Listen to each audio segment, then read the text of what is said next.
నేను ఇది ఎందుకు జీవిస్తున్నానంటే, రాజధానిలో బాబు గారు శంకుస్థాపన చేసిన రోజు ప్రజలకి ఒక పిలుపిచ్చారు. ఏం పిలిపిచ్చారంటే, అయ్యా, మీ మీ ఊళ్ళల్లో పుణ్యక్షేత్రాల్లో, మీ ఊళ్ళలో గుళ్ళల్లో కానీ, మసీదుల్లో కానీ, చర్చిల్లో కానీ ఆ శక్తిని ఆ గుళ్ళల్లో పూజ చేసి అన్ని ఊళ్ళు శక్తి ఇక్కడ నింపండి. ఇక్కడ నింపటానికి ప్రజావేదిక ఇక్కడ ప్రజలు నివసిస్తారు కాబట్టి ఈ ప్రజలు సంతోషముగా ఉండాలని చెప్పేసి ఈ మట్టి నీరు ఎన్ని దేశాల నుంచి కూడా వచ్చిందండి. ఇది దేశాలండి, ఎన్ని దేశాలంటే అన్ని దేశాల నుంచి వచ్చిందండి. ఎక్కడి నుంచి అంటే మళ్ళీ ఇక్కడ ఇండియాలో వచ్చి కాశీ పుణ్యక్షేత్రం నుంచి వచ్చిందండి. యమునా తీరం నుంచి వచ్చిందండి. పైపెచ్చు మన రాష్ట్రంలో అన్ని పుణ్యక్షేత్రాల నుంచి వచ్చిందండి. అదిగాక విదేశాల నుంచి వచ్చిందండి. విదేశాల నుంచి కూడా మట్టి నీరు తీసుకొచ్చారండి. ఎక్కడి నుంచి అంటే జెల్సియం అనే యేసు ప్రభు అక్కడి నుంచి ఆయన ఒక పుణ్యక్షేత్రం, అది వాళ్ళకి ఎస్సీలకి ఆ పుణ్యక్షేత్రం నుంచి కూడా ఇక్కడికి మట్టి తీసుకొచ్చారండి. ముస్లిమ్స్కి మక్కా పుణ్యక్షేత్రం ఉంటుందండి. వాళ్ళు కూడా చక్కగా మీరు కూడా ప్రార్థన చేసి ఆ మట్టి నీరు అక్కడ ఉన్న ప్రదేశంలో ఉన్న మట్టి తీసుకొచ్చి ఇక్కడ తీసుకొచ్చేసారండి. ఈ శక్తిపీఠాన్ని ఎవరు కదిలించలేకపోయారండి. వీళ్ళు అనుకుంటారు ఇది మట్టి నీరు అనుకున్నారండి. ఇది మట్టి నీరు కాదండి, ఒక శక్తి. ఈ శక్తి చూసారా, ఆయన 2014లో ఈ శక్తిని నింపాడండి. అయినా మనం ఆయన అనేక రకాల మాట్లాడినాం. జగన్మోహన్ రెడ్డి పాదయాత్ర చేసేటప్పుడు ఆయన గెలిపించాలని మనం అనుకున్నాం. గెలిపించాలంటే 2014 నుంచి 2019 దాకా రాష్ట్ర అభివృద్ధి ఎలా ఉందో తెలుసండి. 11.5 జీడిపి ఉందండి. 11.5 జీడిపి అండి మన రాష్ట్ర ఆర్థిక వృద్ధి రేటు. కేంద్ర ఆర్థిక వృద్ధి రేటు 9.5 అండి. ఆ రోజుల్లో మన రాష్ట్ర అభివృద్ధి ఆ రకంగా చెందిందండి. ఎలా ఉంటుందో తెలుసండి, పంటలన్నీ చక్కగా పండినాయండి. నేను చాలా పెద్ద వ్యాపారాలు చేశానండి.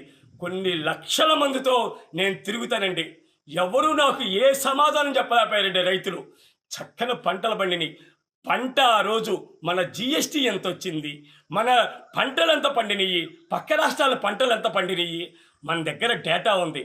ప్రజలు తెలుసుకోండి. ఆయన మీద నిందేవాకండి. చంద్రబాబు నాయుడు అనే అతను ఒక శక్తి అయ్యా, చల్లని చంద్రుడయ్యా. అట్లాంటి మనిషిని ఏదో ఒక అపనిందేస్తాం, ఆయన మీద ఏదో ఒక అపనిందేస్తాం. సరే, 2019లో ఆయన ప్రమాణం స్వీకారం చేశారు. ఎవరు? జగన్మోహన్ రెడ్డి అనే అతను ప్రమాణం స్వీకారం చేశాడు. ఏమన్నారో తెలుసా? ఆ రోజుల్లో ఏమన్నారో తెలుసా? అయ్యా, మా ఓడు ప్రమాణం స్వీకారం చేస్తున్నాడు, అయ్యో ఋతుపవనాలు వస్తున్నాయి అన్నారు. ఋతుపవనాలు వస్తున్నాయి, అయ్యో మా ఓడు అంటే ఆయన చేస్తే ఋతుపవనాలు వస్తాయా? ఎందుకు వస్తాయా? రాలా. 2019లో ఆయన ప్రమాణ స్వీకారం చేసే రోజు గాలి తుమారు వచ్చి ఆ ప్రమాణ స్వీకారం చేసే రోజు కూడా అది కూడా పడిపోయింది. ఒక్కసారి ఆ డేటా చూసుకోండి, ఆ వీడియోలు చూసుకోండి. అంతకుముందు ఏం జరిగిందో. ఋతుపవనాలు 9వ నెల చివరి దాకా రాలేదయ్యా. తాగటానికి నీళ్ళు లేవయ్యా ఆయన టైంలో. జగన్మోహన్ రెడ్డి అనే టైంలో, మన చంద్రబాబు నాయుడు గారి టైంలో పక్క రాష్ట్రాలు కూడా నీళ్ళు. అప్పుడు చంద్రబాబు గారి టైంలో మన రాష్ట్రంలో నీళ్లుండి సస్యశ్యామలం ఉంది. మన రాష్ట్ర జీడిపి బాగుంది, మన రాష్ట్ర పంటలు బాగుండి. పక్క రాష్ట్రాల్లో పంటలు లేక మన పక్కన తెలంగాణ ఉంది, అటు కర్ణాటక ఉంది. ఎక్కడ నీళ్ళు ఇవ్వయా?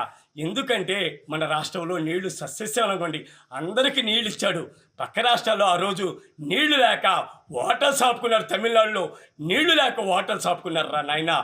వాళ్ళకి నీళ్లు లేక, తెలంగాణకి నీళ్ళు లేకపోతే 3 క్యూసెక్లు నీళ్లు అడిగాడు రా కేసీఆర్. వాడు ఏదో మాట్లాడతాడు కేసీఆర్. మనం గుర్తుపెట్టుకోండి, చంద్రబాబు నాయుడు గారి మీద నింద వేయవాకండి. మన భూములు ఎందుకు పెరిగినాయి, మన బిడ్డల భవిష్యత్తు ఎందుకు బాగుంది, మన ఇలువలు ఎందుకు పెరిగినాయి అని ప్రశ్నేసుకోండి. నిందల మడికి వేయవాకండి ఆయన మీద. నిందలేస్తే మనమే నాశనం అయిపోయాం.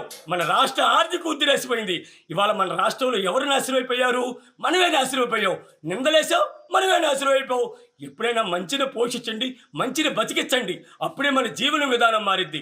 మన జీవన విధానం మారాలంటే ఇవాళ ఉద్యోగాలు లేక, ఏమీ లేక, పనులు లేక ఎంతమంది పిల్లలు ఆగమైపోయారో తెలుసా? ఇవాళ 2019 నుంచి 2024 ఇవాళ మళ్ళీ చంద్రబాబు నాయుడు గారు వస్తున్నారంటే ఒక చల్లని చంద్రుడిలాగా రాష్ట్రం అభివృద్ధి చెందుతుందని చెప్పేసి ప్రతి ఒక్క పిల్లగాళ్ళలో ఒక చంద్రబింబం అయితే ఎలా అయితే మెరిసిపోద్దో వాళ్ళ ముఖాల్లో కూడా చంద్రబింబం లాగా మెరిసిపోతుంది. అలాగా ఉండాలని చెప్పేసి మీరు ఎప్పుడు ఆయన మీద నిందలు వేయవాకండి. పంటలు నేను ఎవరైనా నా దగ్గరికి రండి. ఆ రోజు పంట ఎంత పండిందో, ఈ రోజు ఎంత పంట పండిందో, ఆ రోజు ఉద్యోగాలు ఎన్ని వచ్చినాయో, ఈ రోజు ఉద్యోగాలు వచ్చినాయో, ఆ రోజు ఎన్ని నీళ్ళు ప్రాజెక్టులో ఉండేవి, ఈ రోజు ఎన్ని నీళ్ళు ప్రాజెక్టులో ఉండేవో చెప్పాలి. ఎవరైనా సరే చెప్పకుండా ఆ సత్యాలు మాట్లాడుకోవద్దు. సత్యాన్ని మాట్లాడుకొని మన రాష్ట్ర భవిష్యత్తుని మనమే బాగు చేసుకుందాం.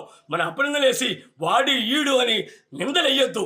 2000 అప్పుడు వైఎస్ రాజశేఖర రెడ్డి టైంలో కూడా మేధో మదనం చేశాడు. ఎందుకు చేశాడయ్యా? ఆయన ఉన్న దేవుడా, ఈయన ఉన్న దేవుళ్ళ? మనం పూజలు చేయమా? మనం ఎందుకు పూజలు చేస్తున్నాం? మనం కూడా పూజలు చేస్తున్నాం కదా, వాళ్ళు చేయొచ్చు కవాయా. మనం ఎప్పుడైనా సరే మంచిని ప్రేమించండి, మంచిని బతికించండి. ఒకరి మీద నిందలేవాకండి. నిందలేసి మన నోరు మనమే చెడు చేసుకోవద్దు. మన బిడ్డల భవిష్యత్తు మనమే నాశనం చేసుకోవద్దు. ఎప్పుడైతే మన బిడ్డల భవిష్యత్తు కోసం మనం పాకులాడతామో, మన రాష్ట్ర అభివృద్ధి కోసం మనం పాకులాడతామో, ఎవరైనా సరే ఆంధ్రప్రదేశ్ ప్రజలు 5 కోట్ల మంది ప్రజలు చెబుతున్నాను, మన బిడ్డల భవిష్యత్తు కోసం ఆలోచించండి, మన కోసం ఆలోచించండి, మన రాష్ట్ర అభివృద్ధి కోసం పాకులాడండి. మీరెవరు పోట్లాడుకోవద్దు. అయిపోయింది ఈ 5 ఏళ్లలో. మనం ఇంకా 5 ఏళ్ళు కాదు, 10 ఏళ్ళు అయినా సరే మన రాష్ట్రాన్ని అభివృద్ధి బాటలో నడుపుకుందాం, సస్యశ్యామలంగా నడుపుకుందాం. ఎవరు కొట్టుకోవద్దు. ఎవరికి వాళ్ళు వ్యవసాయ రంగంలో కానీ, వ్యాపారంలో కానీ పోటీ పడదాం.